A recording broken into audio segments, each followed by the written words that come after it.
Welcome to Under Investigation, Stories Beyond the Badge. Join a seasoned detective as he steps away from the crime scene and into the lives of fascinating individuals. Through candid interviews and thought-provoking conversations, we explore the stories that shape us, covering personal struggles, triumphs, and the powerful intersections of faith, family, and life. Each episode brings unique perspectives and inspiring insights from people living diverse, authentic lives. Now, let's dive into today's story. Well, welcome everybody to another episode of Under Investigations. This is your solo host, Mike, and today we have I keep saying this all the time, Bridget, and but I'm also sincere about it. We have a special guest today that is going to share her story. This is another episode of the Crimefighter Series here, and this is going to be the Bridget story. And I'm not sure what we'll call it yet, but Bridget, this is your story of addiction and conquering through that. So I just want to introduce everybody to Bridget Mace. Bridget, you want to say hi to everybody?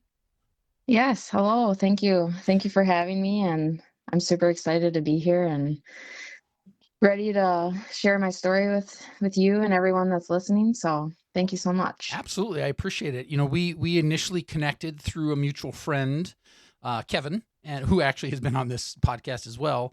And ever since you and I had that conversation, a week and a half ago, I've been thinking about this one quite a bit, probably more.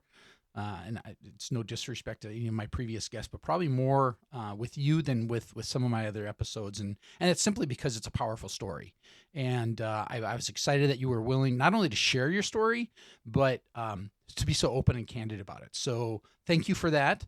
Yeah. So Bridget, just a little bit before we go, tell me a little bit about yourself. Like, where are you from? What kind of grew you or drew you into the career of law enforcement? Sure. Yeah. So I grew up in Minnesota. My mom, my dad, my older brother, my older sister. Growing up, we had a pretty basic childhood, as you could say. Sports and, going up, we had a cabin on both sides of our family. So a lot of time spent up at the lake, fishing, lots of fun. And one thing that started, sparking my interest in law enforcement was my grandpa. He was a St. Paul police officer for, I want to say, like 30 years. I'm not exactly sure how many years he had, but it was a lot. And him and I, we had a very tight bond growing up, and many times, fishing on the boat, he would tell me all about his copping stories. And, the older I got, the more open he was about maybe some of the more violent or gruesome stories, but it was always just so inspiring to see him light up when he would talk about all of that. So I think that's when, early on in my life, that's when I kind of had that interest in possibly going into law enforcement. Well, cool. I'm thinking his stories from back in the day are probably a lot different than maybe our stories today. Things were done things were done a little differently back then. Yes, they were. Yeah, I can imagine. But we'll let those fade off into memories, because they used to get some stuff done back in the day. I know that. That's absolutely, especially in St. Paul, Minneapolis, the metro area. Things were definitely different. So through your grandpa is really kind of what drew you towards law enforcement. Then that's essentially what I heard you say. Yes. Yep. Did you have any, I don't know, dreams or thoughts on what you thought law enforcement was going to be like for you? And two things, right? For you as a person, but you as a female, which a lot there aren't. What is it, like 15%, 20% of our officers are female? So I mean, was there a difference between both of those scenarios for you? A female, and B, just getting into it with your family history?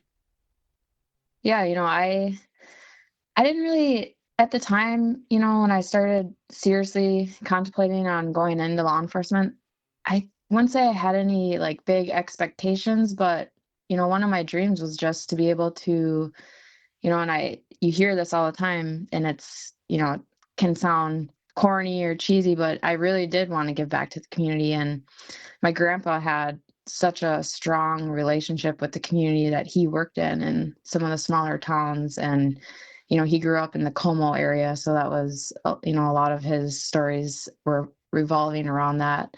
And I just thought that was so cool to be able to, connect with your community. And for me, how times have been changing, seeing the way that, the society was viewing law enforcement, and we were kind of fading away from that public or, positive interaction. I wanted to try to be a part of the change of that. So that was one of my biggest expectations, I would say, is just trying to get that back and change Yeah. people's view on law enforcement. Yeah. So when you actually went in and became a police officer, what year did you start? I started in, I believe, let's see, 2015. Okay.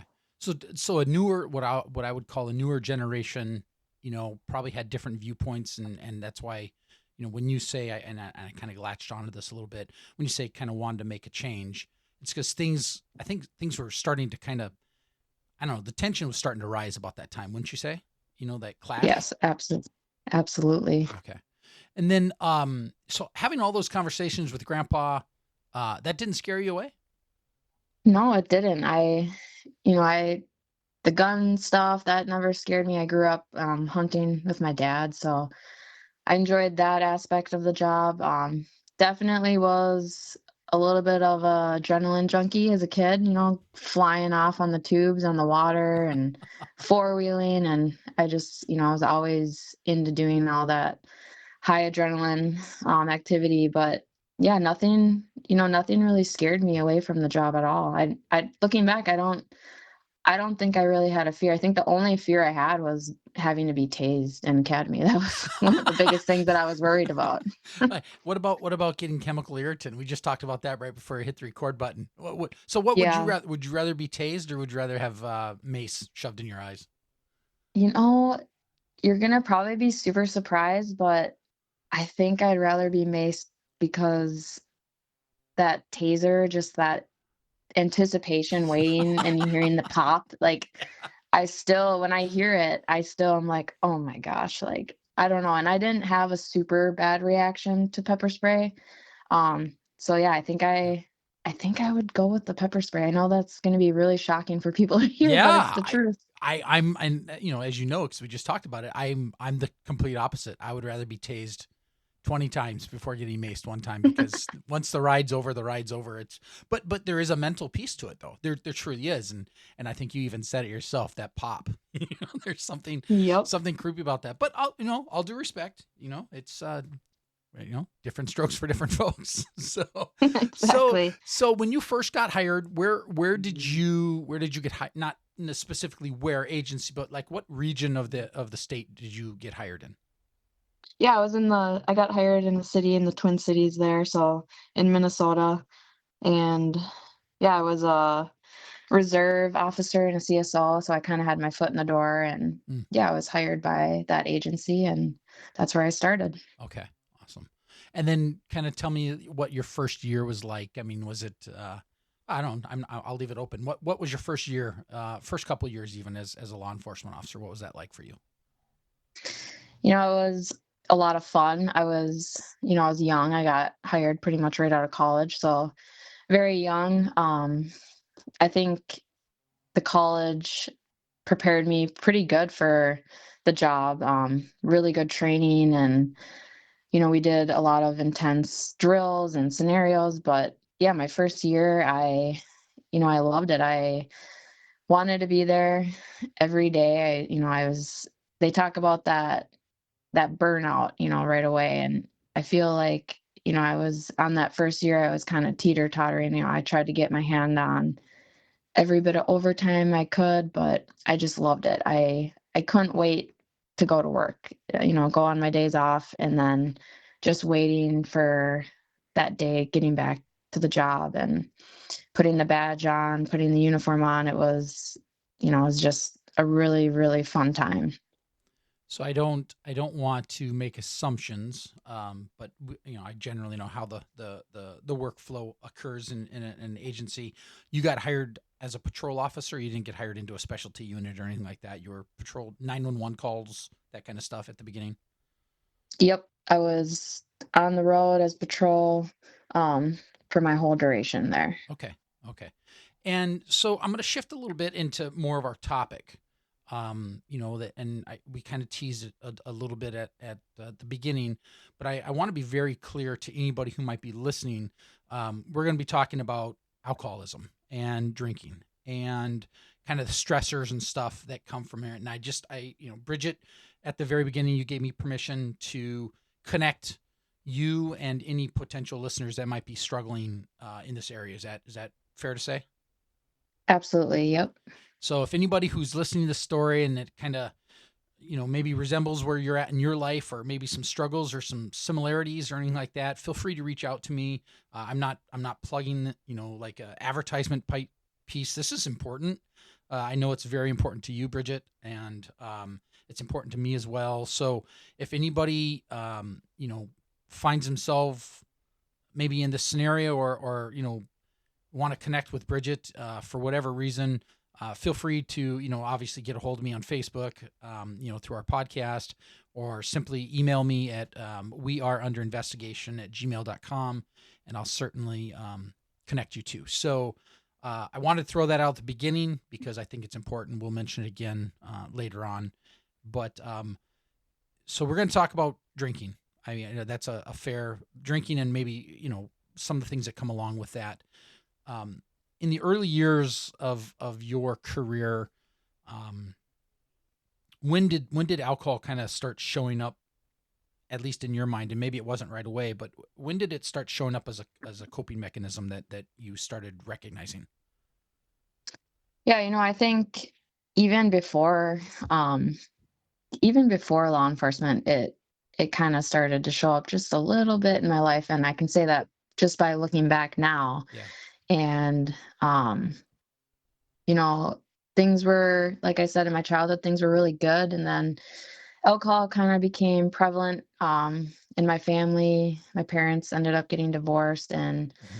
that's when that's when I found myself kind of just coping, thinking, I was just going to have fun with friends or whatever that looked like. Kind of shifted my group of friends, and I was always kind of the one that would, you know, get the most intoxicated or black out or get sick. And that's just kind of how it went. But, I was still able to keep it together, graduate, go to college. And so then fast forwarding it a little bit to, being in law enforcement and working, obviously, as a new officer, more likely than none, you're going to be on night shift when you start.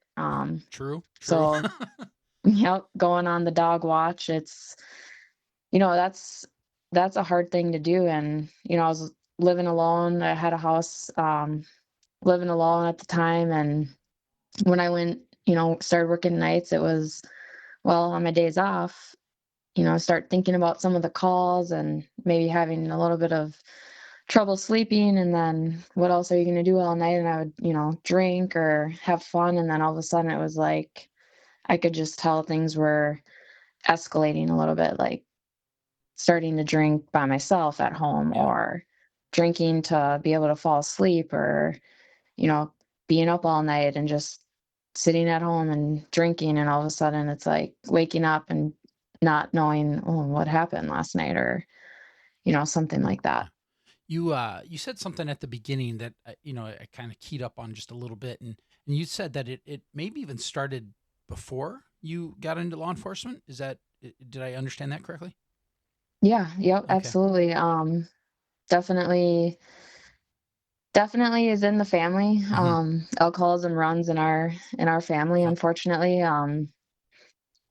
It it affected my family personally, Yeah. with the divorce and everything that went on. And I'm grateful now that my mom, she's sober today, and Good. our relationship is better than ever. But yeah, it was a struggle for a while, and it really wasn't like we weren't really talking about it as a Yeah. family. And I just kind of went along with it, and I did what I thought, would be the best way to handle Yeah. things, and never got in trouble, with the law, or never had an underage consumption or anything like that. But I was also a very private person. So, Okay. I knew how to hide it pretty well. Okay.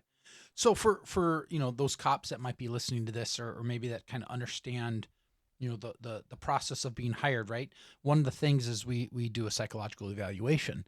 Did any of that pop up, or I'm guessing it didn't because you got hired? I mean, was that a topic of concern for the psychologist at all, or did they even catch it? No, I mean, it wasn't, they ask you, especially like in your background stage, they have you ever drank alcohol or this or that? Well, yes, I have. And, Sure.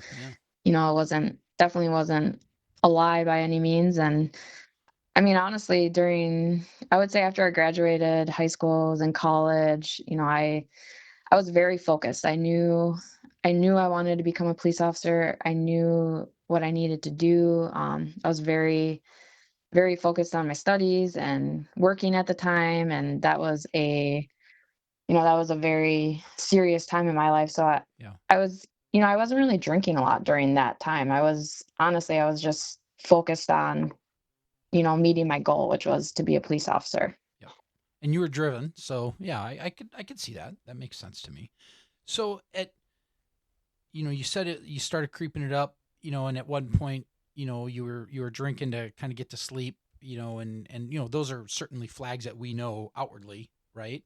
Um, but at what point did you realize that maybe your drinking was starting to interfere with your job? Like, I mean, calling in sick or trying to hide it, or stuff that you were actively starting to kind of, uh-oh.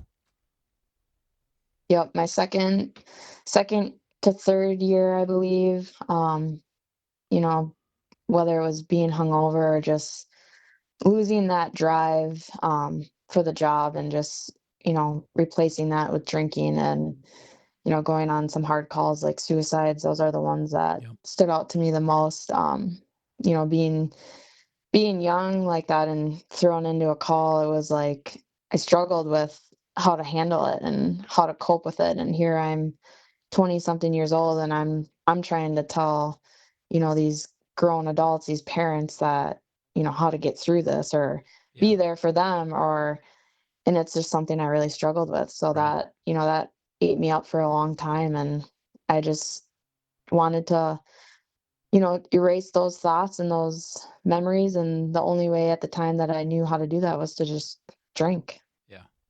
Yeah. No, I resonate obviously with that because that's part of what we do as law enforcement is delivering those tough messages to family members, and I remember I started pretty young as well, 21, and I remember maybe not necessarily on the level of suicides or anything like that, but I remember domestics, when you're 21 years old, you're not married or anything like that, and you're telling Hmm. these married couples how to get along better. I'm like, what the hell do I know? I'm 21, but I certainly understand what you're saying. You're delivering the messages that quite frankly our life experience hasn't even prepared us for at that age, and that's tough. Right.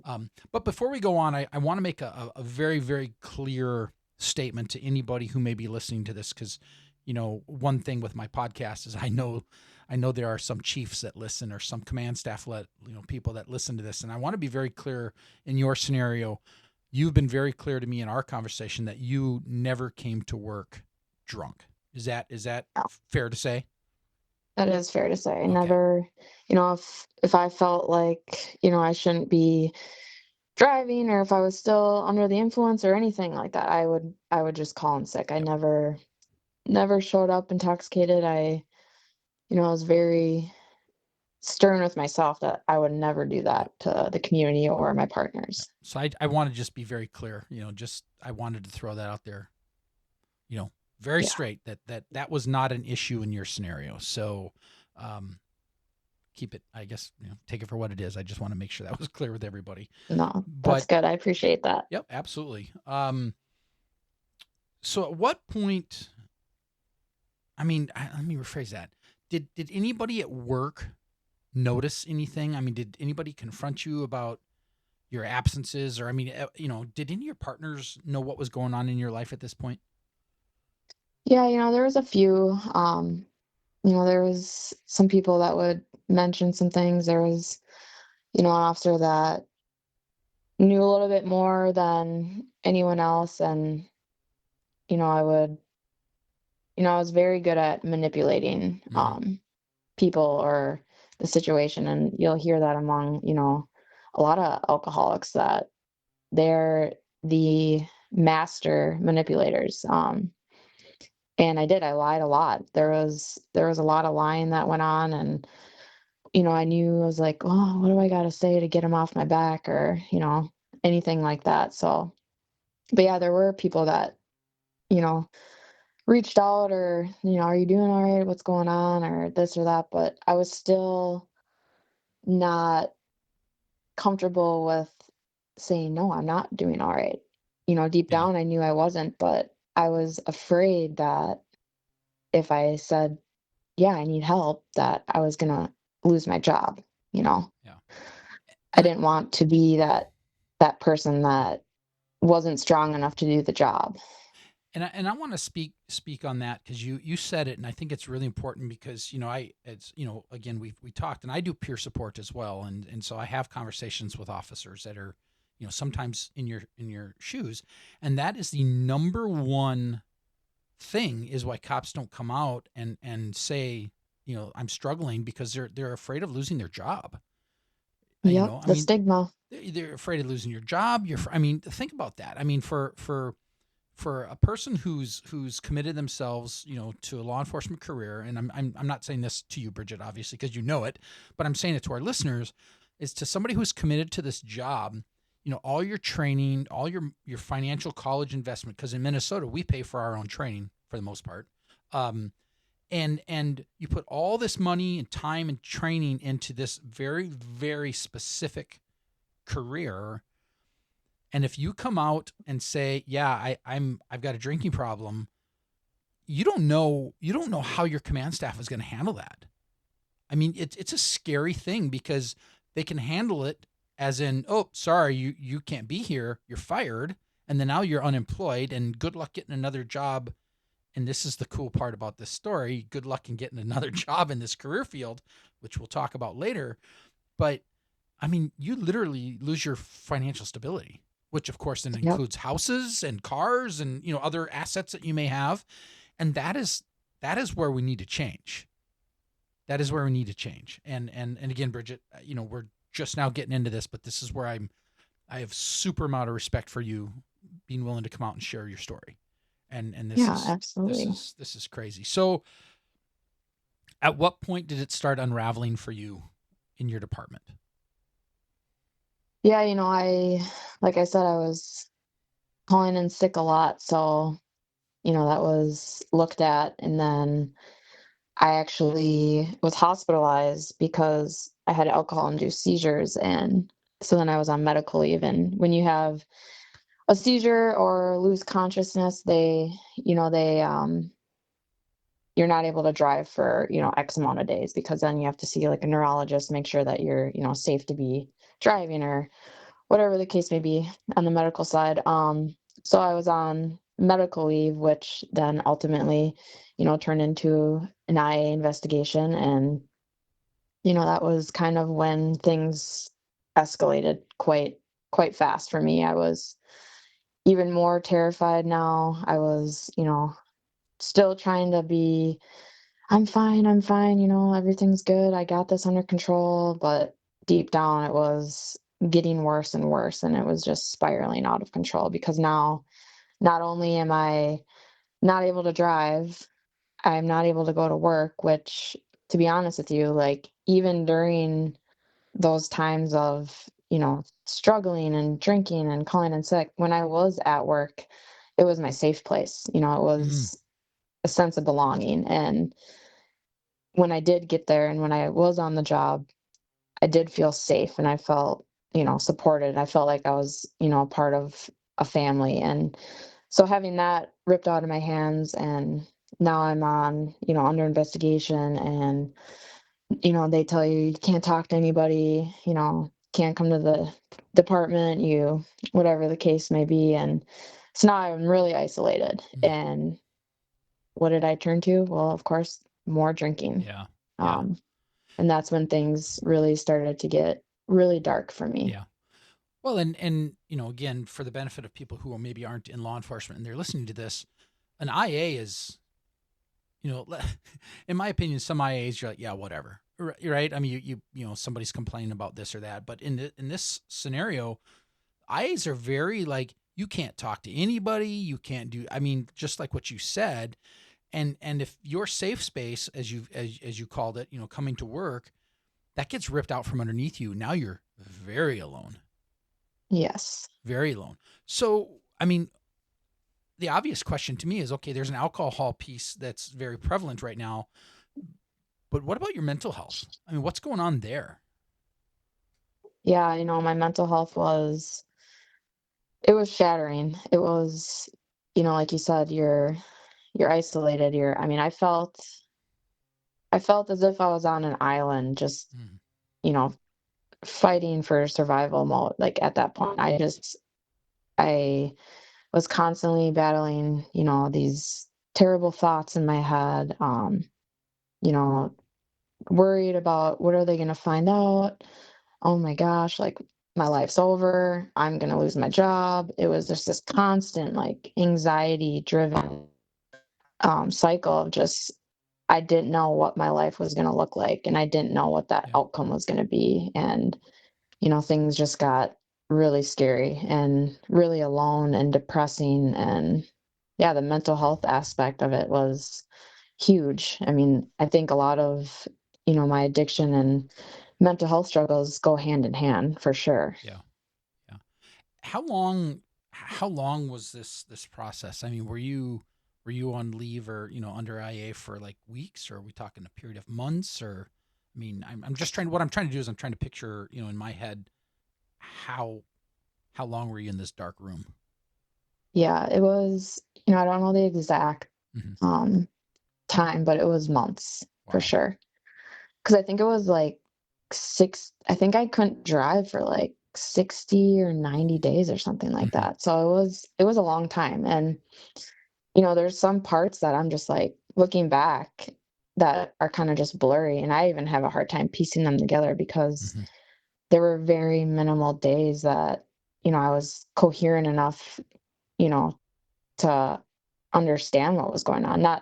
Not even so much, because I was drinking. I wasn't drinking every single day, but it was the mental health stuff just overpowered, my mind and my brain that it's sometimes even hard to like go back and piece things together. Yeah. Yeah. I can't. I'm trying to imagine, what you're going through, alone, dark, and yeah, I I've seen it happen with others, not necessarily with alcoholism, but with other issues, and I'm sorry that had to be a very crappy feeling. Um, so you're under IA. Obviously, it resolves in some fashion. Um, without maybe obviously details or anything like that. How did this chapter come to an end?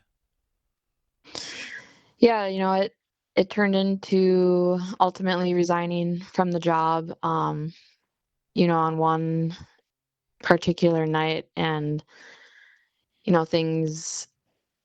things got pretty scary. And I've said that numerous times, but I just want to be, I want to be super open and vulnerable because, the suicidal aspect of it was real. And, you hear about that among, a lot of officers and people that are struggling and can't seem to find their way out. And, I just want to be open and honest, but I also want to let you, give the listeners just in case, something is triggering that, I do want to talk about this, but I want to be able to give that warning as well, Hmm. just so it doesn't trigger somebody. Nope, no, I appreciate that.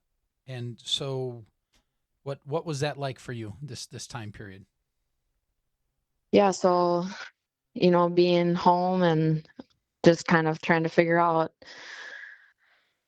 what my life looked like. And, I decided one night that I just couldn't do it anymore. And I didn't want to keep fighting this battle of anxiety and depression and, drinking. It was something that I just felt like I could not win. And, I made that decision that night and ultimately, was going to take my gun and end my life. But for whatever reason,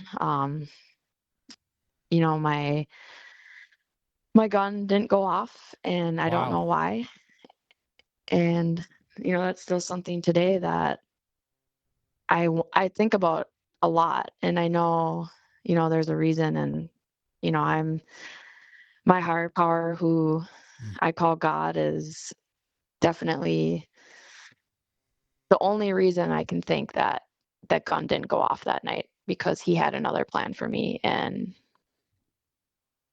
Wow. Yeah. bang. I'm sorry. You digitized right at that moment when you said your gun didn't go off. What? So what? I'm sorry. I heard bang, but what happened there? Yeah, I said the gun just, instead of going bang, it just went click, and Wow. you, I sat there. I do remember this night, and I sat there and I wondered, why I was still able to see, where I was. I was, able to see my dogs, and I thought to myself, is this it? Like, this is what it is? And now I have to sit here and, I have to watch my parent or my dad, whoever, come in and find me. And it took me, I can't exactly say how long I sat Yeah. there, but it took me a long time to realize that it didn't go off. And that Wow. was scary.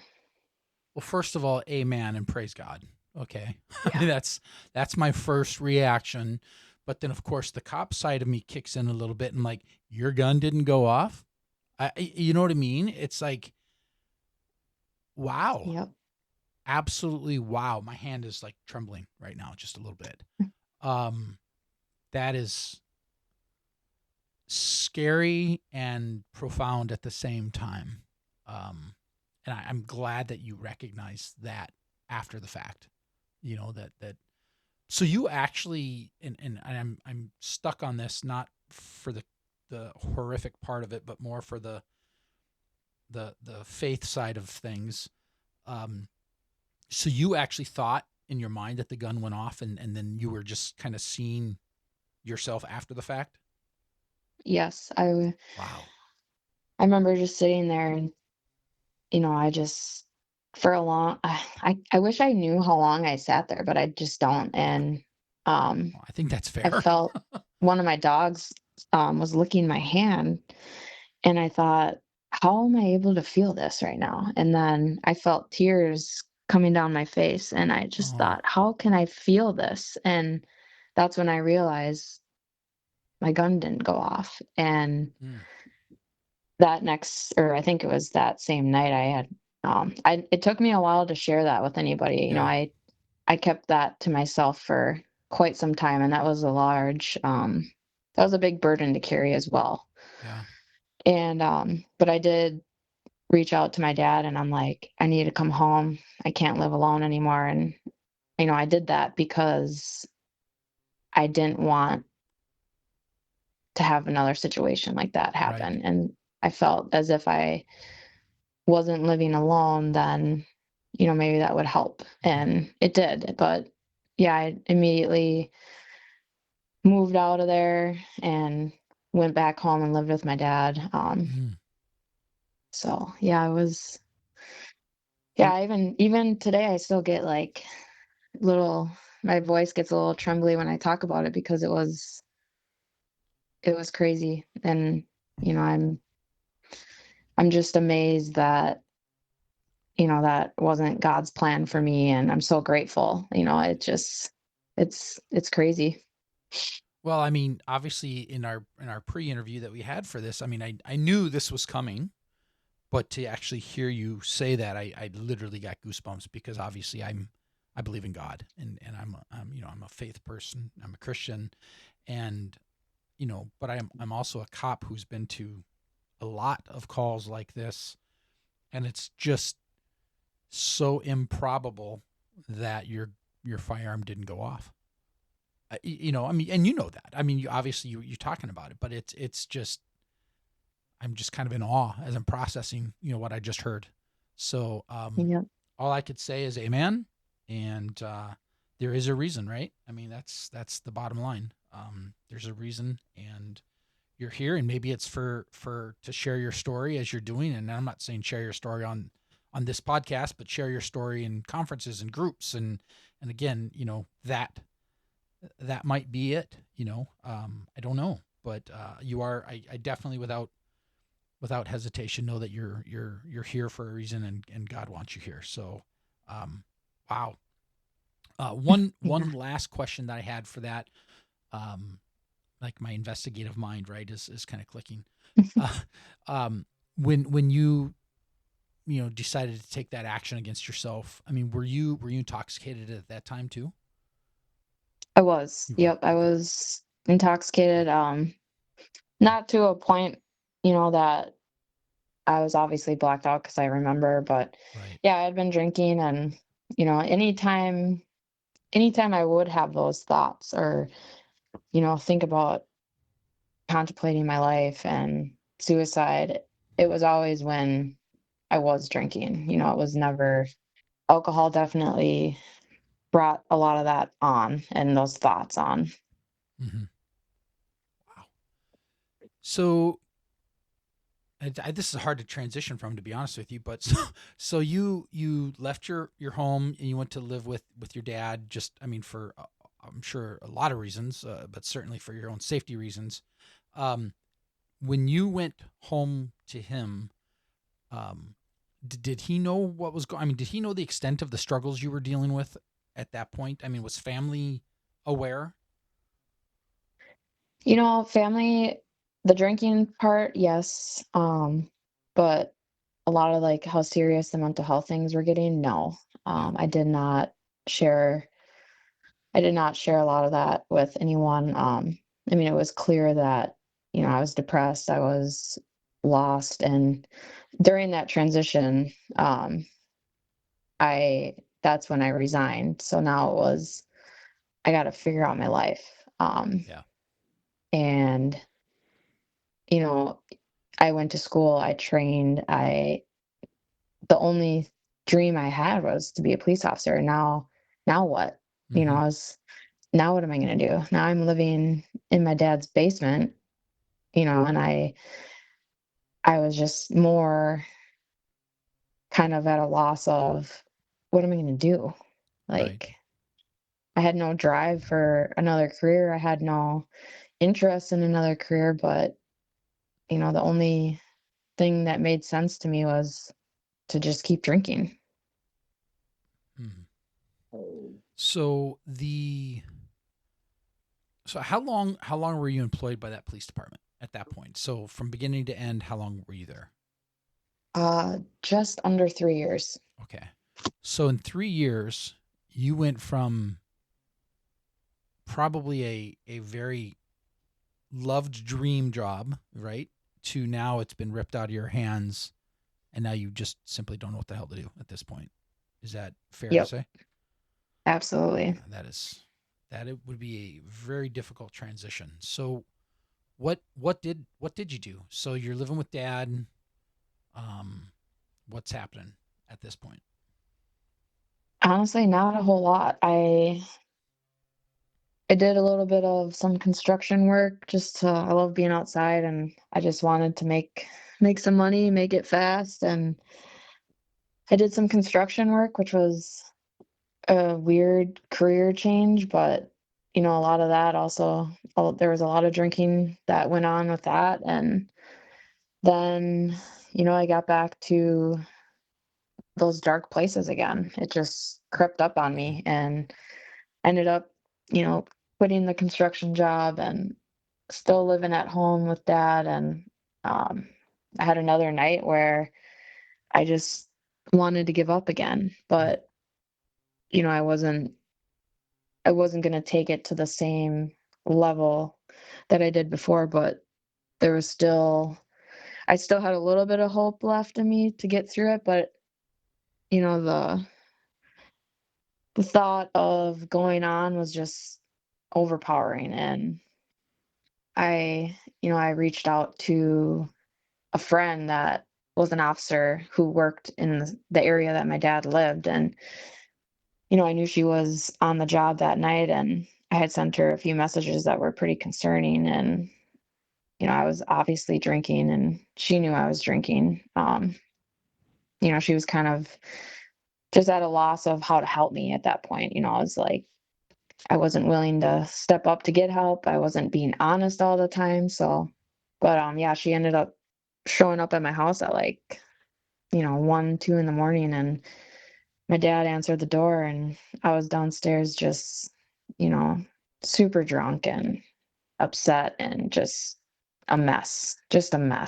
And, she was a really good friend of mine, but she had to make that decision. And I was sent to the hospital on a hold. And, I remember being in the back of the ambulance, and she was standing at the doors, and I was just begging, like, please don't do this. Like, they're gonna send me to the psych ward. Like, this was a place that I would bring people, when I was a police officer, and I knew what those places look like, and I was terrified. And, I was terrified that someone might recognize me, and it wasn't a safe place for me. What if there's someone in there that I've arrested? And it was a scary, scary time, but I just remember her, saying that she was sorry and she had to do this. And to be honest with you, um, she saved my life that night Wow. by doing that. That had to be so hard for her to do that to her friend. Absolutely. She was very good about, you talk about in, being a police officer, you kind of have to put aside those personal relationships at times, and you have to go into cop mode. Like you've mentioned a few times, and she had to go into cop mode and do what she was trained to do and do what she knew was right. And yeah, I can't imagine how hard that had been. And I've talked to her about it multiple times, and I've thanked her multiple times for doing what she did. And that was, I'll get into it in just a little bit here, but that was the night that ultimately changed my life. Ah, and that's what I wanted to hear. I wanted to hear that was the worst of the worst. I mean, is that where things started turning around for you? Was that night? It was, yep. I got to the hospital, and, at this point, the drinking, my family was like, we don't know what to do with you. Like, you're drinking a lot, you're lying, this and that. And it was kind of just like, I burned a lot of bridges. And, that happens because people have to set boundaries to protect themselves. And, in no way do I blame my family. Or, they always loved me. They told me they loved me, but they just couldn't be hurt anymore. And, it's so true. And so when I was at that hospital that night, and they were, debating on putting me up in the psych ward, I was panicking, and I had no one to call. And the only person that I thought that I could call was my grandpa. But, I'd been very, very secretive with him about everything going on because I didn't want him to be just disappointed in me. Yeah. Yep, I could But see I that. called him, and he was in a nursing home at the time, and he really wasn't supposed to be driving much. But here we are, middle of the night, and I call him, wake him up at the nursing home, and shortly later he's walking through the doors in his slippers. He broke out of the nursing home that morning. Yep, he did. He broke out, and he sat at my bedside. And the minute he came in, he grabbed my hands, and he told me he loved me. And Mm, he told me, we're going to get through this. And I told him at that time, I said, I need help. wow. You're going to make me cry. I'm make myself cry. I'm like, ooh, this Yeah, pulls at the heartstrings. Because it does. Yeah. that is a phenomenal grandpa, family Yeah. member. I mean, wow, that is. I just kind of have to put my thoughts together there for a second because I'm like, I'm picturing this occurring. Yeah, he was an amazing human being. He was my best friend, truly. And he's not with us anymore today, but yeah, he was just, they say, you hear the calm in the storm, and that's exactly what he was. He was my person. And yeah, I'm so happy that, I had the relationship I did with him and that he was able to be there that night because I needed it. I needed Yeah. him and I needed to hear those words. Yeah. Yes, you did. Yes, you did. So let's talk about something a little more happier. Let's talk about recovery. Let's talk about where Yes. life is going from the bottom of the pit here. So what happened after you? I mean, you obviously you got out at some point from the hospital. Um, Tell me what your recovery looked like. Yeah, so sorry, my dog is barking. Oh, I don't that's know if you okay. can hear that. Oh, I've got a studio dog that barks every now and then too, so my Yeah. listeners are used to it.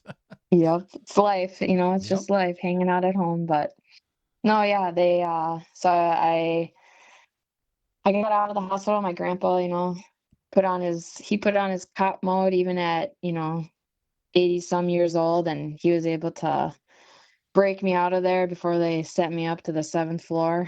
And so Oh, now I he know got where me out now of I know where there. you were at. Yep. Yeah, I Yes, don't yes, blame you you about do. being afraid of that place. Exactly. So yeah, we got out of there and um went back to my dad's and packed a bag. And when, at the time my mom was sober, she was in recovery, so she was happy to hear that I wanted to get help, and made some phone calls. And I went to a treatment center called the Retreat, and that's in Wayzata, Minnesota. Oh, okay. So shout out to the Yep. retreat. You must have done good work there. Yes, that was, oh my gosh, it was like heaven on earth. It was exactly what I needed at the time. And yeah, it was an inpatient treatment. I believe I was there for like 45 days. And, Mm, when you go in, you give them your phone, you have no electronics. So it's just, you're able to just shut off the world and just focus on you. And, throughout my whole life, I had never done that, even as a kid, like going yeah. through the divorce. And I never really took care of Bridget. And that was Yeah. the first time that I was like, okay, like I have no excuse. This is me time, and it's time to do the work. Yeah. And then so you were inpatient for 45 days. Successful, it sounds like. Is that Yep. accurate? What Yes. kind of things do they, and I don't want to know their program step by step by any means, but what kind of things are they having you, you say focus on Bridget, but what does that look like? I mean, what does a day in treatment generally look like for maybe those who might be like, oh, gosh, I need help, but I don't want to go to treatment. I mean, what does that look like? Great. Well, I'll first start out with a little break the ice. The food is amazing. It's the food was some of the best I've ever had. It was, we had a chef that cooked for us, breakfast, lunch, dinner, dessert. So the food was great. But no, you do things from their 12-step program. So on Alcoholics Anonymous, with the big book, you have the 12 steps, and it's just breaking down the steps, kind of, you know, talking about some of those things that you've buried down for a long time. There's one-on-one, there's, you're with a bunch of other people that are also facing addiction. So you get that connection. There's a lot of meditation, yoga, exercise. It's just, they have a schedule for you. So you're never stuck of like sitting there wondering, what am I going to do? Or you don't really have time to get in your head or your Okay. thoughts. You're busy. And that's exactly what I needed, is just, I needed a schedule and a routine, and it worked. Is that kind of their plan, you think, by like intentionally keep you busy so you don't kind of get into your own head, so to speak? Yeah, I think that's a good way to put it. I think, they want you to be able to be open and talk about some of those struggles or things that, maybe have been causing you to drink, or some of those demons, but just not isolating yourself in your room, sitting there contemplating whether or not you should leave or not. I mean, there was certainly days where I was like, I don't know, like kind of want to go home, but you just, you have the support there. You have counselors there 24/7 that you can go talk to. It was a very, very, very safe environment. Okay. Well, here's what I want to do. I'm going to take a natural break here real quick, and then we'll come right back and finish the story of Bridget Mace. Again, Bridget is talking about her, I'd say, a roller coaster of a ride, her early years in law enforcement, in dealing with alcoholism and so forth. So we will be right back for part 2, and we'll talk to you in just a second. All right.